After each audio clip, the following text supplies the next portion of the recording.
Good afternoon. We are pleased to welcome you to today's webinar, AI-Assisted Classification, FTA Qualification, and Forced Labor Compliance, sponsored by KYG Trade. My name is Nate Herman. I am the Senior Vice President for Policy here at the American Apparel and Footwear Association. I will serve as your moderator today. First, a quick overview of the American Apparel and Footwear Association. AAFA is a national trade association representing apparel, footwear, and other sewn products companies and their suppliers, which compete in the global market. Representing more than 1,000 world-famous name brands, AAFA is a trusted public policy and political voice of the apparel and footwear industry, its management and shareholders, its more than 3.2 million American workers, and its contribution of more than $490 billion in annual U.S. retail sales. AAFA drives progress on three key priorities: brand protection, supply chain and sourcing, and trade, logistics, and manufacturing. If you experience any technical difficulties throughout today's webinar, please contact Zoom support. Today's webinar is being recorded. The recording will be available on the AFA's Learning Center, along with the presentation deck, within 1 to 3 business days. We encourage everyone to participate and ask questions throughout the webinar. Please type your questions into the Q&A box that can be found at the bottom of your Zoom control panel. All questions will be answered during the Q&A segment at the end of the presentation. Let's get started. I am pleased to introduce our speakers today. Joining us from KYG Trade, we have Chief Marketing Officer Leslie August. Leslie Levy August is a third-generation global trade professional with a distinguished 40-year career that spans customs brokerage, freight forwarding, cross-border financial guarantees, ATA carnets, and representing SMEs at the World Customs Organization, or WCO. She currently serves as the Chief Marketing Officer and an investor in KYG Trade Incorporated, a software startup where she leads the marketing and sales initiatives. What sets Leslie apart is her unique combination of deep expertise in global trade, facilitation, and compliance, paired with her creative and strategic marketing skills, a rare blend that has driven success across her various roles. We also have Lee Schmid, a global trade compliance professional, who is also the founder and CEO of Lee Schmid Trade Consulting, LLC. Lee is a seasoned expert in global trade compliance with a career spanning over 3 decades. His extensive experience and deep understanding of international trade regulations have made him a trusted advisor to businesses navigating the complexities of global supply chains. Before founding his consultancy, Lee had a distinguished career at Victoria's Secret, where he served as Senior Vice President of Global Trade Compliance from November 1998 to July 2023. During today's webinar, you will learn which trade compliance tasks can now be safely automated using AI, how the next-gen trade compliance tools can increase your team's capacity, and about cost-effective ways to meet the ever-increasing regulatory demands. And with that, Leslie and Lee, I will hand it over to you to begin today's presentation. Thank you, Nate. Good morning or afternoon, everyone.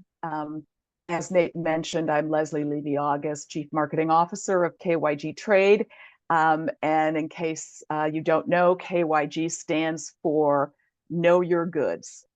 I want to introduce you briefly to our team today. Peyton, would you bring up the next slide? Yeah, so this is the team we have here today. Nate introduced me and Lee.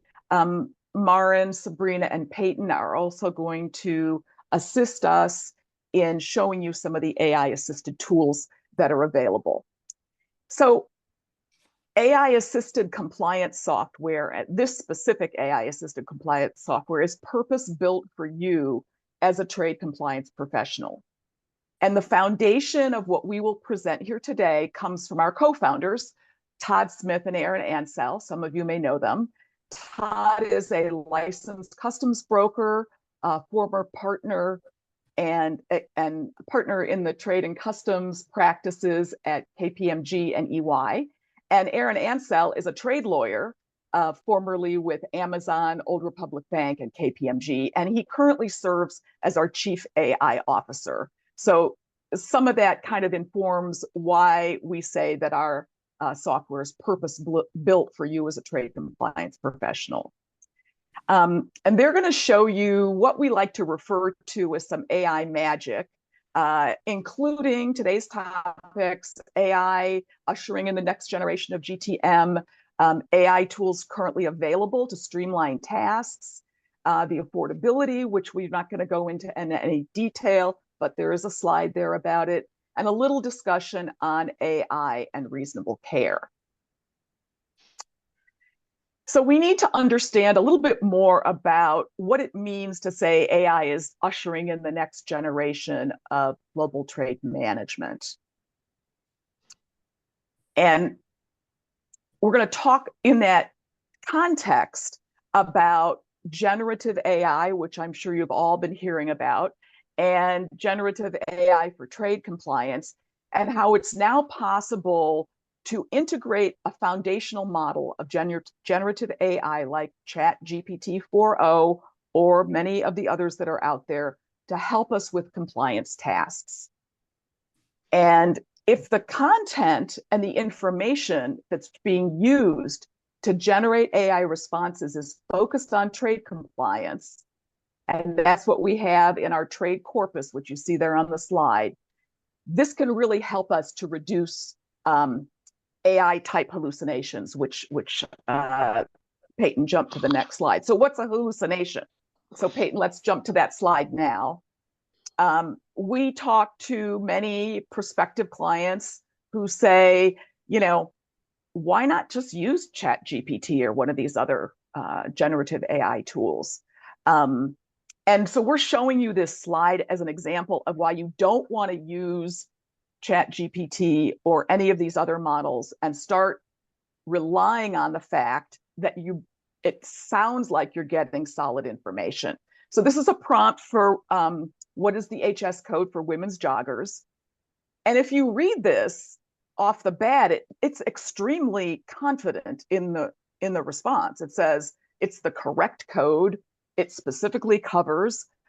But when you get down, you realize, wow, this isn't right at all. Like, who has down insulation in their joggers, right? So even if you didn't know apparel, you could sort of figure out, well, this doesn't seem right. So this is an example of hallucination. It's sort of food for thought and a word from the wise. Don't rely on ChatGPT or any other generative AI model to do your job.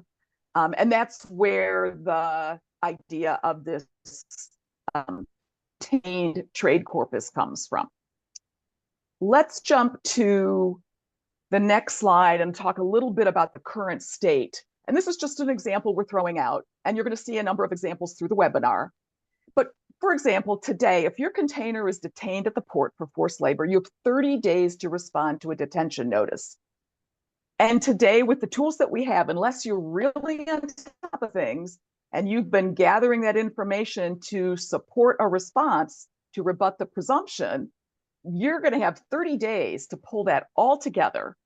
And we all know this is going to be a long process, certainly likely to be much more than 30 days. You're going to gather documents. You're going to be talking to experts to put together your response. And it could take weeks or even months the old-fashioned way with the tools that we have currently available. So we like to say the future is now, and show you some ways that we can speed up that process. It's not a magic wand. There's no silver bullet, but there is technology out there that can help not only for forced labor detention responses, but qualified goods for free trade agreements, HS code determination. And that's one, of course, that we're hearing a lot about. We're going to show you several examples. Want to throw in a caveat. We are not at the point where we can say we're handing everything over to AI and creating an autonomous broker. We are definitely not there yet. We're advocating that there be a human in the loop We can automate a lot, but at the end of the day, there has to be a human in the loop. Even though we're going to do a lot to speed up trade compliance that you're working on your day-to-day responsibilities, giving you more time to handle complex issues. So the product genome can do some really, really cool things. And that's really where everything starts. So what is it? The product genome is a set of product attributes. It's data, whether it's raw materials, intermediate goods, or finished products. And as we all know, this stuff is never all in one place. For example, it includes things like bills of material, product specifications, material safety data sheets, user manuals, specifications, drawings, pictures, and all those different forms of data use different formats and are in different locations within and outside your organization. But the compilation of all that data, structured and unstructured from public and private sources, is compiled into a data model that's unique for your particular product and is what we refer to as the product genome. Then this slide, which is labeled SKU-centric, is labeled such because we focus on at the SKU level. That's where we want to be playing, because when you have that genome, you can really do some cool things, as you can see here, with the product genome on the right, and then a number of different functions under it: forced labor determinations, export controls. But it all starts with that product genome. So I'm going to give you another little caveat here. It's hard to explain what we're doing using AI and trade compliance without talking a little bit about the product that enables you to do this. And we're trying to have a conversation that's a little less abstract and actually shows you examples of how these things could be done using technology. It happens to be our technology, but we're not trying to make this a commercial, just an example of applying AI to trade compliance. And you'll see a little bit more about how we are very open to other tools within our platform.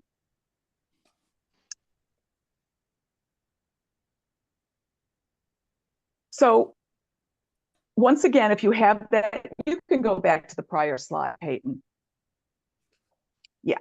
Once again, once you have that product genome data, it opens up a lot of potential, such as research, figuring out classification, origin, and you can even use it to help with shipments and transactions. And you can integrate all those capabilities inside your enterprise through APIs. So this slide just really, it's complicated, but it really just shows you how you can extend the capabilities of AI-assisted trade compliance and turn it into AI-assisted global trade management opportunities. Now we can jump, Peyton.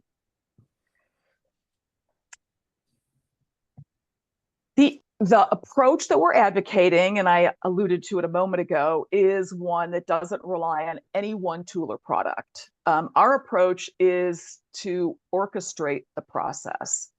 You can get all the benefits using your favorite tools, all the benefits of the AI using your favorite tools and software, but within a single window. So you can see here, this happens to be the HS classification. What we call, these are our oracles. So right now there are 6 oracles that are different ways that you could classify a product within our system, using Simply Duty, Quick Code, Avalara. Our own is Chat HTS. But the idea is we want you to have the software that you think is best for your particular fact pattern. So these are all vendors pulled into a single window with a layer of AI assistance helping orchestrate throughout the global trade management experience. And that's the capability that we're going to show you here today. The same technology can be used to monitor changes that can be happening right now, and we can provide the AI assisted alerts to the user for anything that's been changed. And we use AI to automate this and help you with a lot of this real-time monitoring, which of course leads to better exercising of reasonable care, which is part of what we wanted to highlight during this presentation. So let's jump into some of this trade compliance magic I've been alluding to. Maren, Lee, Sabrina, and Peyton are going to show you how to use AI to assist with trade research, HS classification, FTA qualification, and forced labor compliance. And we're going to start with a simple research tool, which Lee is going to demonstrate, and it's our Trade Korpus research tool. So Lee, I'm going to turn the stage over to you, and let's share the UI, Leslie. I think. Yeah. Okay. For those of you that don't know me, I'm independent from KYG, as Nate mentioned, and so you may be wondering, why am I here? I've known Todd Smith for many years, and he knew that I had an interest in systems. Way back in 08, 09, we implemented a proprietary system at L Brands that could classify about 80% of our product. And as mentioned here by Leslie, the trick is to get accurate product attributions into the system.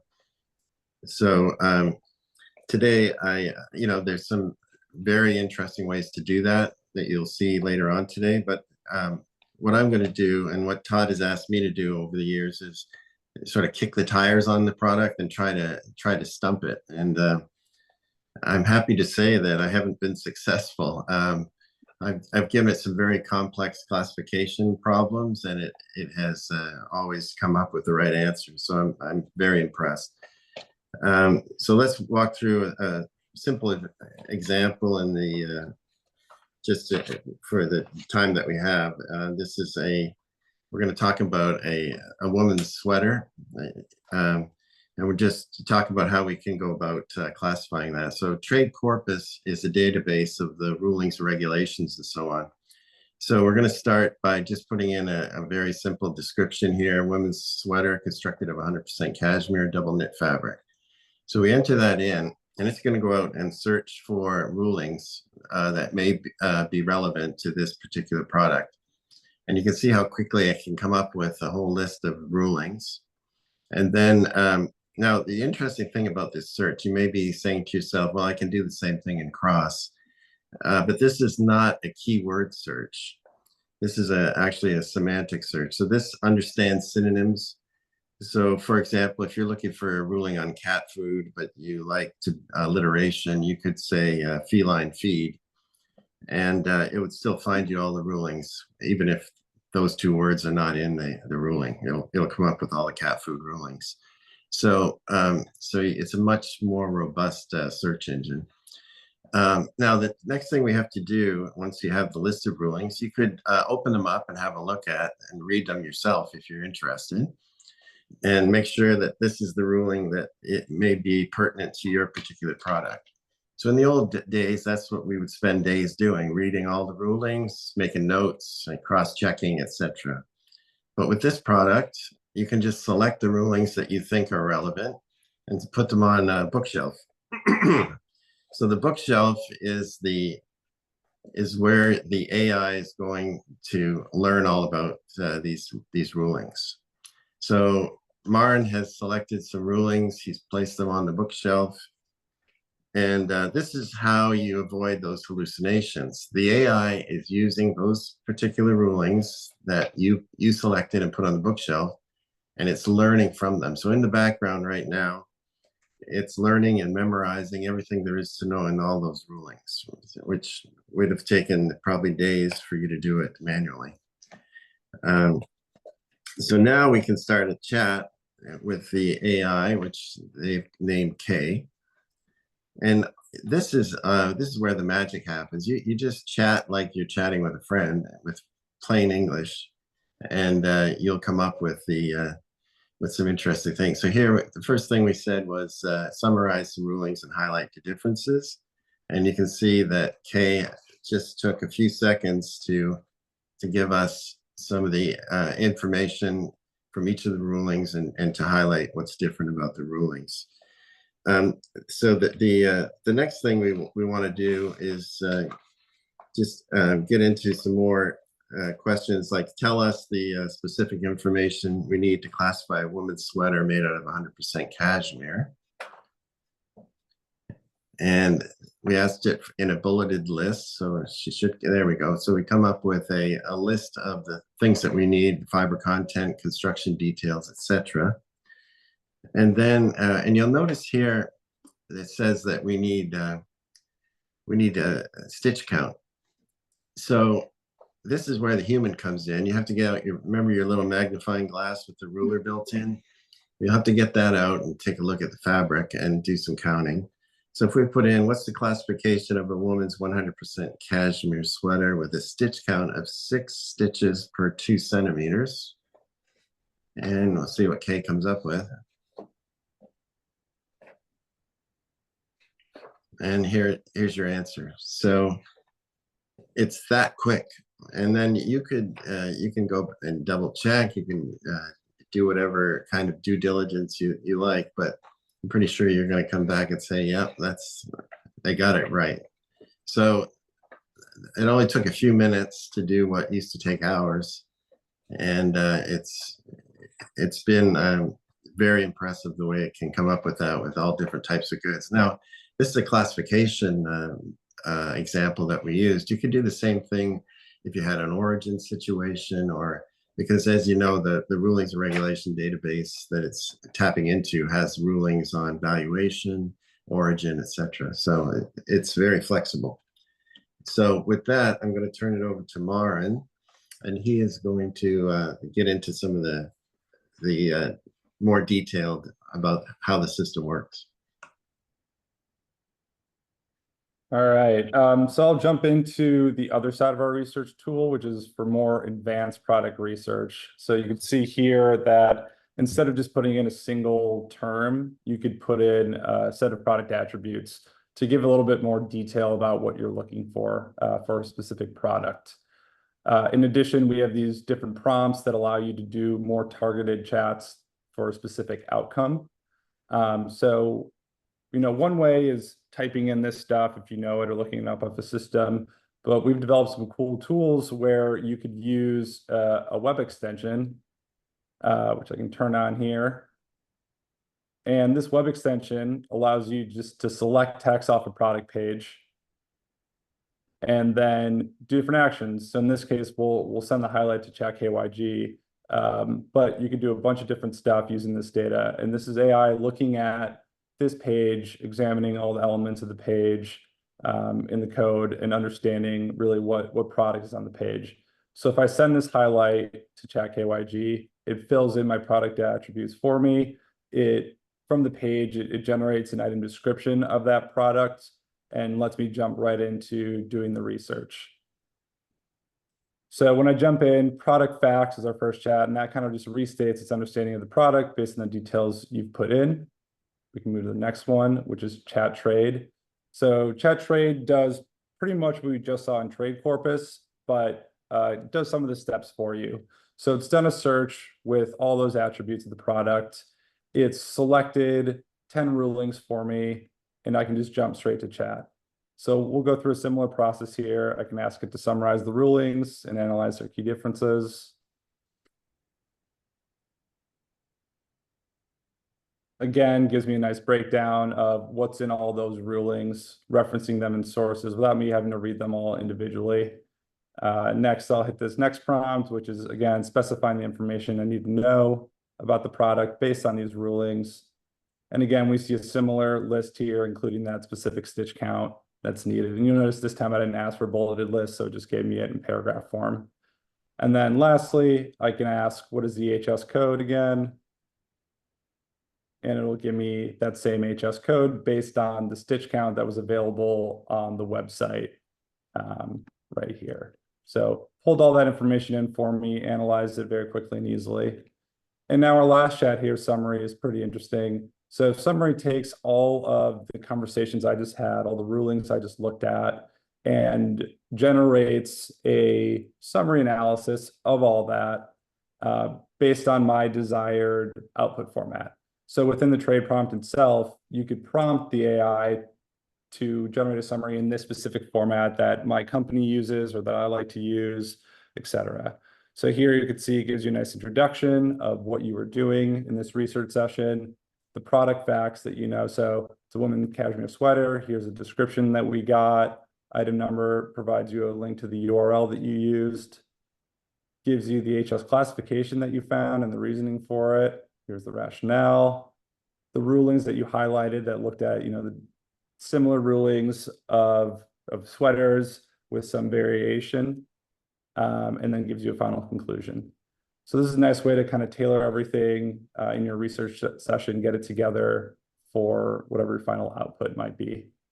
So next I'm going to hand off to Sabrina to show how we do more specific deep dives into classification within our core platform. Sabrina, you want to take it away? Hey, Marin, I'm Sabrina. I'm going to jump in here just 1 second and just mention to the audience that one of the things that we envision these research tools to be very useful for is internal training, so that it makes it a lot easier to teach and train new generations of people coming into trade and coming into compliance and even specifically classification, using these AI tools that they are going to be very familiar with. And they're going to want to know if a company they're working for isn't using an AI assisted tool to research classification, why not? Because they would do it if they could. So just wanted to interject that there. Sabrina, show us the Cashmere Jet Set crew. Yeah, sounds good. So what we just saw there, as Leslie and Lauren have mentioned, it's a research tool. So it's taking one product at a time, learning about it. You can use it for, as Lee mentioned, origin or tariff engineering. There's a lot of different uses. And then what we're looking at here is more of a pointed HS classification tool. So what I'm doing here is I just want to find the classification. And so we've got our cashmere sweater and you've got various attributes. When it comes to AI and classifications, I'm sure as you all figured out, attributes are very, very important. And what you're feeding the AI is going to help you go a lot farther. So I'm going to click into this HS classification and we're going to see our oracles. As Leslie mentioned at the beginning, we do offer, different tools to do classifications on our platform. So you can see a few various different tools, and then we do have our own tool, which is Chat HTS. I'm going to click into it here, and you're going to see an output pretty similar to what Leslie had showed that came from Chat GPT. And that one that Leslie showed had a lot of what we call hallucinations. So that's what happens when you don't have a very contained data source. So ChatGPT is just pulling from the internet. You might have outdated sources. It might hallucinate. And we've built an AI that is very contained. It sticks to the data set it has. So it's working off of the tariff schedule, rulings, chapter and section notes. So all of that stuff builds into this, and then the AI can come up with an output. So you can see here, based on the information it had, it came up with this code. It explains exactly why. And this is going to be a built-in audit trail. You're going to have this AI output to be able to reference. And if you disagree with what it came up with, we've also built in an option where the user can type in no right here. And when they say no, the AI is then going to take them down a list of a few questions to try to get to the right place. We also have a collaboration tool down here, which the AI can access and users can access. And so I could come in here and ask my colleague, what is the stitch count? They can come in here and answer me. We also can do this on a bulk level. So I can use our trade sheet, and you can see I have a few different things in here, like thread, a polybag, and I can do all of these classifications at once. So load them up into the trade sheet. It comes up with that output. I can still use the other oracles here. So you can see Avalara was used right here. And so you could load up many products into here, run them all at once, and then go through and read the output of each one. And once you've completed your classification, Leslie mentioned that we monitor the codes. So AI can recognize this is completed. I chose my code, and it's going to flag it if anything comes up with a change. And then also the AI will generate a PDF where you can view, everything, the Schedule B number, the HS classification, as well as that AI output and any questions the user answered. So that's how we do HS classification on our platform, and how AI works when it comes to HS classification. I'm now going to hand it over to Peyton to go through free trade agreements.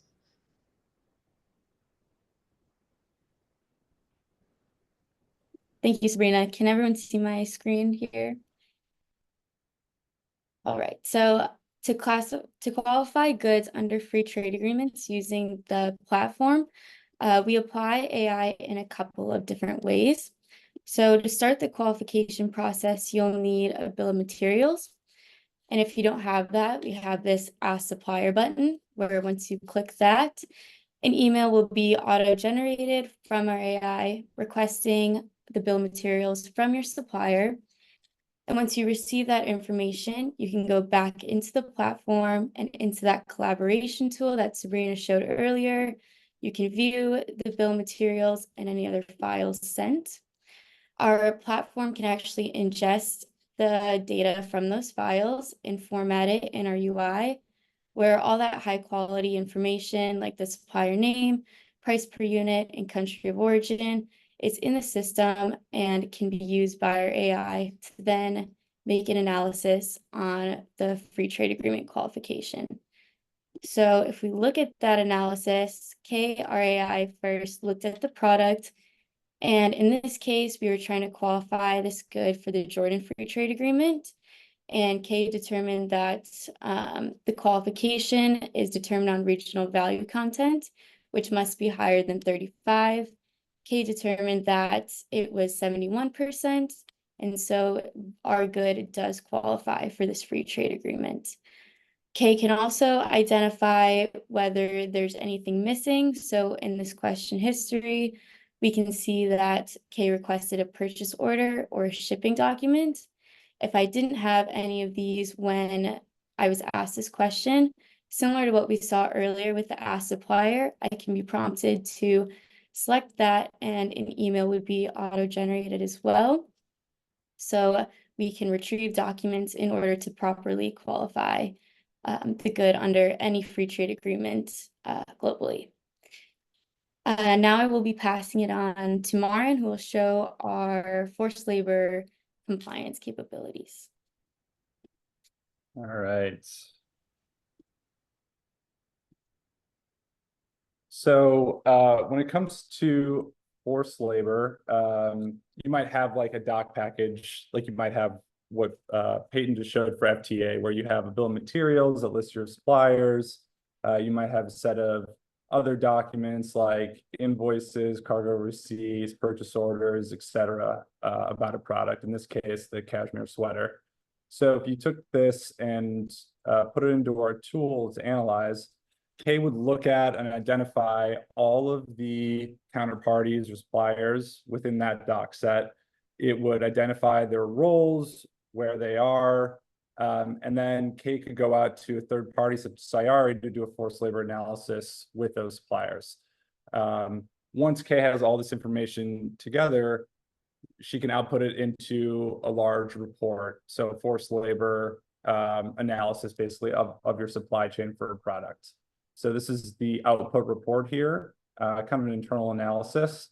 Starts off with an introduction, lists all the key players that were identified in that doc package, maps out the supply chain. So how are the goods flowing from, tier N to tier 0, and then goes into doing a forced labor analysis for each supplier.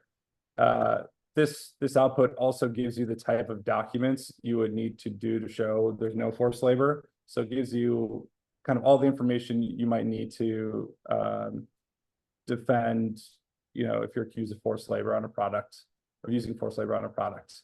So if I keep going down, it profiles each counterparty, talks about the documents you would need for them dependent on what their role is. So raw material supplier versus packaging company or whatever else. And lastly, it draws this graph out for you based on that doc set again, about the flow of materials, who's where in the supply chain, then also tags suppliers which have some risk for forced labor.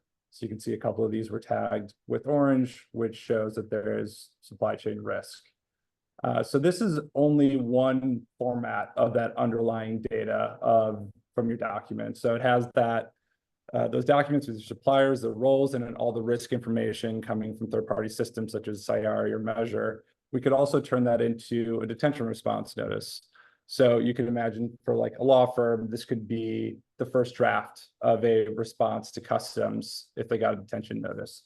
So again, with all the same underlying data, it's drafted, it's generated a different format of output using all the similar things. So it goes through again, defends each counterparty or supplier in the supply chain, provides the documentation that you would need to provide to customs to show that there was no forced labor, and again, provides you that supply chain graph at the bottom. And yeah, that's pretty much our AI used for forced labor. Maren, I'm gonna piggyback on you a little bit to highlight a couple of things related to how we do this.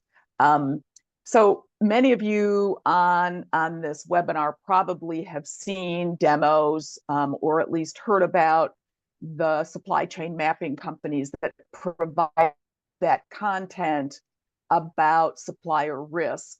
And we've kind of turned that model on its head because we believe that customs isn't going to care when there's a detention. They're not really going to care what your whole supply chain looks like, or even what one arm of your supply chain looks like.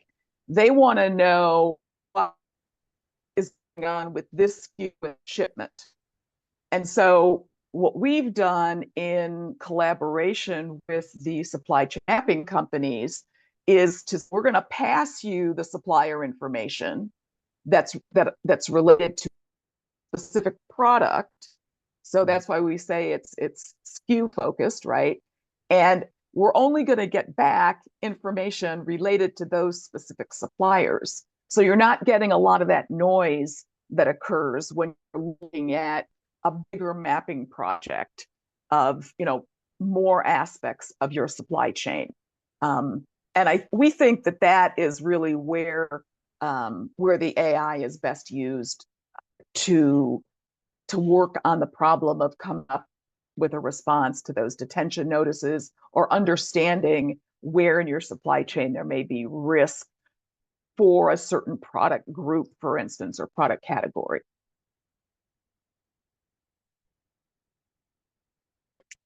Okay, Peyton, thank you. So we're back to the slide deck a little bit. That's the show and tell piece. Just a few slides and a little explanation about reasonable care before we jump to Q&A. Hoping you guys are thinking of questions that you'd like us to answer. The platform is designed to be a single source of truth as it relates to trade compliance. And that means that you've got to have robust record keeping and immutable storage. So all the changes and collaborations that you saw throughout the demonstration are recorded in real time. So anytime somebody goes in to update something or communicate with somebody or make a change to something, not only recorded platform, but it's recorded and attached to the specific attestation and product that it's related to. So you don't have to go in there and figure out, okay, these 5 conversations go with this HS classification. It's all attached to a specific classification, which we call an attestation. And even the PDFs and attachments are stored at the product level. Internal and external communication. One of the things that you can do in the platform to keep all that communication in one place is to send an email directly to an external contact and have the response. The email looks like it's coming from you, and it also goes to your email, personal email tool like Outlook, Google, whatever you're using in your company. But then that is actually captured with the attestation or product within the tool. So all that data is kept in one place and will be ready if a regulatory agency needs the answer to a question like, how did you get that? Because as you know, the ERP systems and many of the global trade management systems will store a classification, but if you need the answer to how did you get that classification, that's a much harder question to answer sometimes. So this is designed to make it super easy to answer the how and why and what did you use to come up with that attestation, or in the case of some of what we were demoing, the HS classification specifically, but it works the same on the export side as well. Peyton, you want to jump to our final, second to the last slide. So this is kind of something to get you thinking a little bit about what is going to happen down the road as AI becomes more and more reliable, is using these curated databases like Trade Korpus, and is becoming an everyday tool within certain professions. So there was a research paper on using AI in clinical practice. And one of the things that came out of it was the idea that in some cases, if you don't use AI, you could be considered to not be practicing reasonable care in our language. In their language, it becomes a malpractice instance. But so we think that at some point, customs is going to ask, why didn't you use AI in this instance? So we're just throwing that out there to kind of maybe stir the pot a little bit and get you thinking about where this could be going and why we felt it's important. Our founders felt it was important to kind of get ahead of this and bring these tools to market. So with that, that's everything we have formally for you today. We're happy to answer questions. My contact information is there. Happy to do a one-on-one and answer more confidential type and specific questions for you. And I'm going to turn it back over to Nate for the rest of the time we have together. Well, thank you, Leslie and Lee. Let's open the conversation up to audience questions. As a reminder, please be sure to type your questions into the Q&A box found in your Zoom control panel. We will address as many questions as possible, and the speakers will respond via email to any unanswered questions after the webinar. So let's look at the Q&A here. Okay. Okay, so there are some very specific questions here. Okay, so what is the classification of 100% knit cotton infant booty where the outer sole is not sewn into the upper? I'm not sure you guys can answer that right now. No, Liz, I love the question. And we're not prepared to feed something in randomly right now, but happy to do it one-on-one, you know, in a where we can show you what it comes up with. Okay, so one that you guys can answer, is the platform only for apparel and footwear, or is it available for all types of commodities? Yeah, it's available for all types of commodities. We specifically chose these apparel related examples because of the audience. But you know, happy to demo the helicopter main rotor at another time for anybody who wants to see it. And our enterprise-sized clients are using the platform, you know, with millions of products on it, in the electronic space, in the retail space, everything you can think of for classification, forced labor, export classification. Yeah, pretty much across the board at this point. Have you received any feedback from customs on the tool? So we did introduce the tool to customs. It was a while back. Todd met with customs and kind of introduced it. They were excited, but felt like it wasn't really something that they wanted to comment on at the time. I've reached out to them since then. They're not really interested in seeing it right now, but we're hoping to have Kay, our AI, take the broker's exam. So at that point, we think we're probably going to have some more robust conversations with customs. But again, Melanie, we don't endorse just getting that HS code, for instance, and running with it. The tool is designed so that a human has to go in and complete the classification in order for that HS code to be put into the database and continue to be monitored, if that helps at all. Yeah, it'll be really interesting to see if the AI passes the customs work. Won't it? Love to hear about that. Yep. Which countries are available for the FTA qualification review? So we have every country, every free trade agreement in the world, which is a lot of rules of origin, as you can imagine. But yeah, every free trade agreement in the world, so it's global, are available. It does not have to be attached to a US import or export. Okay, I think a related question, you sort of answered it. Is the classification tool specific to US only, or is it global? The classification tool, I'll say a little more about that. So the classification tool is global. The way we do it is we do the US HS code first, and then we map it to the other countries that you need. So we kind of feel like that's the best way to do it at this time. Okay, on record keeping, did you say that we can send an email to the KAI tool and it will associate that email with other product shipment data previously populated?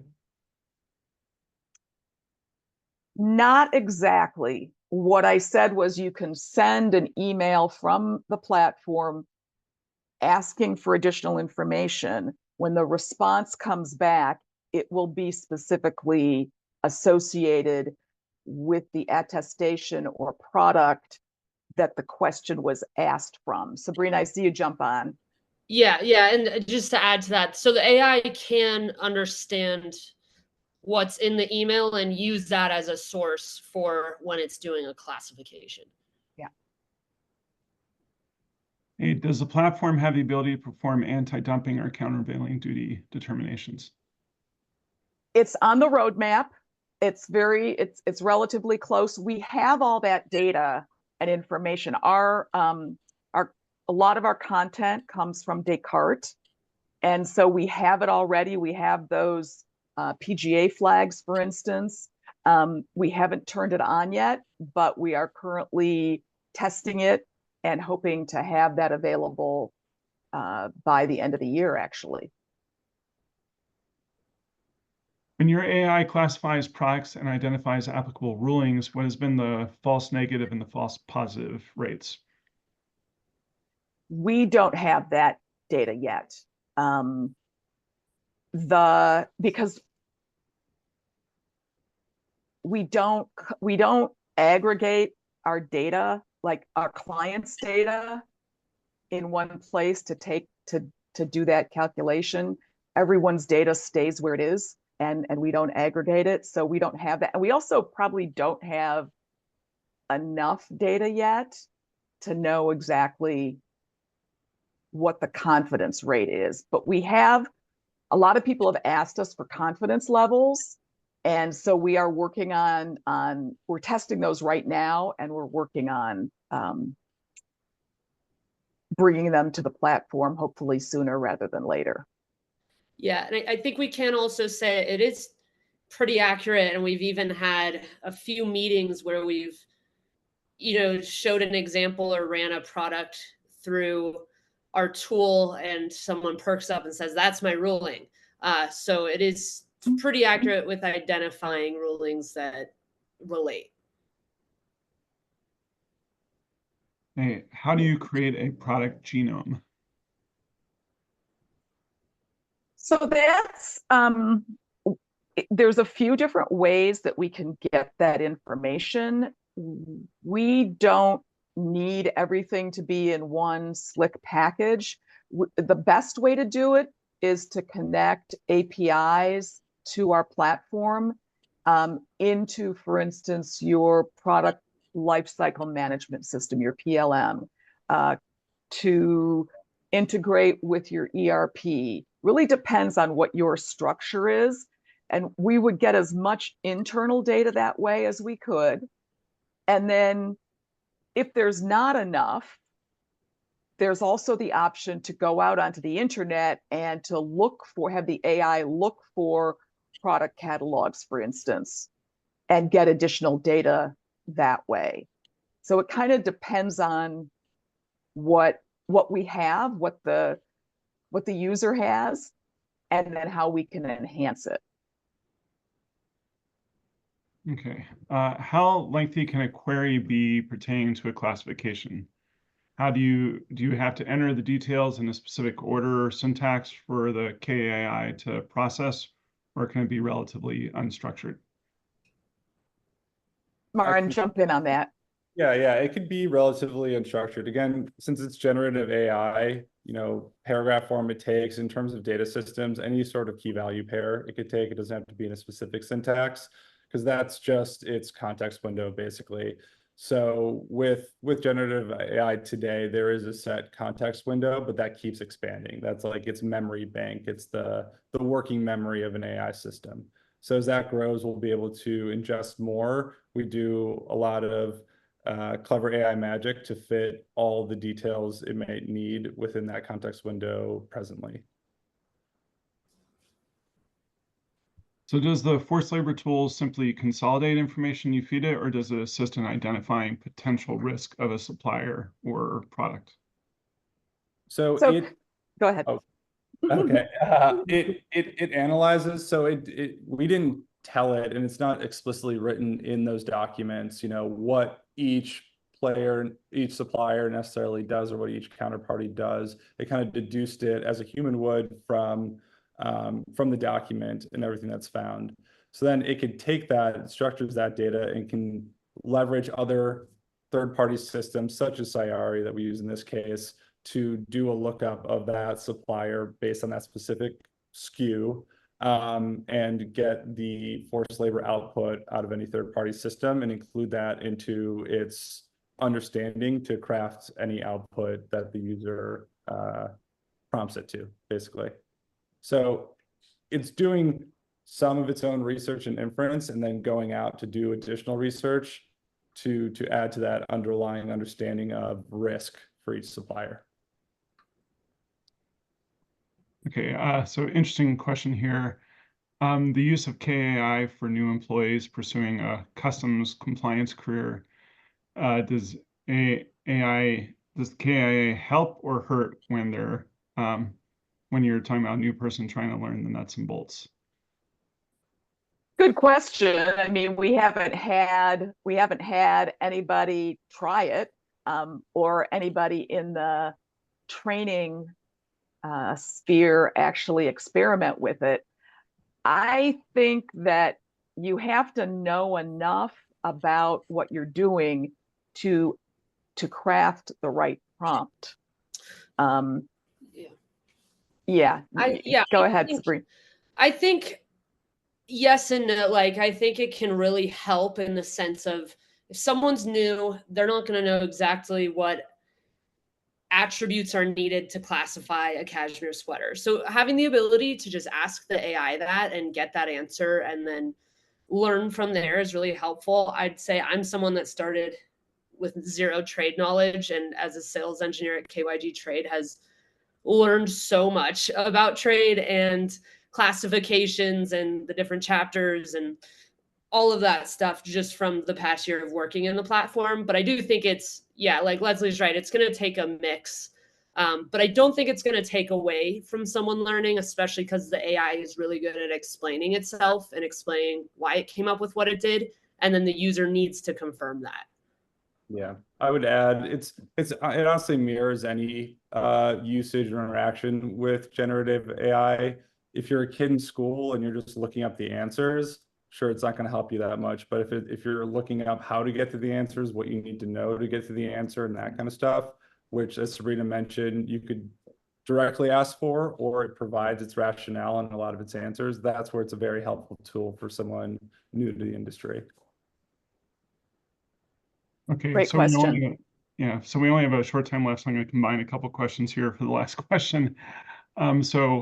How does KI handle HTS changes, especially with rulings that are still referencing old HTS numbers? And sort of in relation to that, how can it handle in relation to free trade agreements, the very complicated rules of origin with apparel and footwear? And somebody gave the example of elastomeric and pocket bag rules. And how does it confirm the origin of the raw materials? So I'm throwing it all into one there for you guys. Yeah, right. That's a lot. Yeah, I can take the, I guess I can take both. So in terms of the HTS changes, so our underlying data set for our platform is Descartes, which is probably the leader in the industry in terms of getting stuff available for its clients in terms of changes in HS codes. So we're pretty quick to know a code has changed, and our system automates that notification to users that are whose products have attestations with those existing HS codes. So it is pretty automatic, and we have constantly running data updates for that underlying data set that we call our Trade Korpus. So that's really not a huge concern.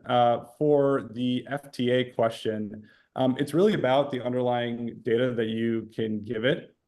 So as Peyton showed, we have those Ask Supplier buttons and stuff like that to help our users gather that disparate data from suppliers, be it bill of materials with all cost data, country of origin information and documents, transportation data. So that's really key to understanding what the real world data is for that SKU to classify for FTA, but then our system knows the rules of origin and, is it regional value content? Is it tariff shift? Is it something else? And does the analysis for you based on that underlying data set. So we won't be able to fabricate stuff or find stuff out if it's not provided. Just like a human, you can't know stuff that's unknown at the time, but it builds the picture and knows how to do that calculation to figure out if it does qualify or not. Just one, I know you're going to shut us down, Nate, but I just wanted to address this question about rulings that are still referencing old HS numbers. The tool is trained when it comes to a ruling that has an old HTS number, it's trained to go to the most current HTS code for that classification. Yeah.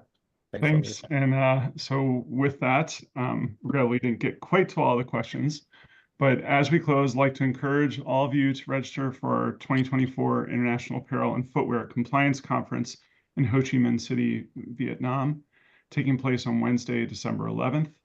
While in Asia, AAFA will also host 2 social responsibility workshops, one in Cambodia on December 9th and one in Hanoi on December 10th, with RAP, AFA's official CSR partner. And then I want to say thank you again to our speakers, Leslie Lee and the rest of the KYG Trade staff. And on behalf of AFA, we'd like to thank all of you for joining today's session. Thank you to KYG Trade for sponsoring today's program. And as a final reminder, an email with links to the PDF copy of today's slide deck and the recording from today's program will be sent to you. Thank you all for joining us and have a great rest of your day.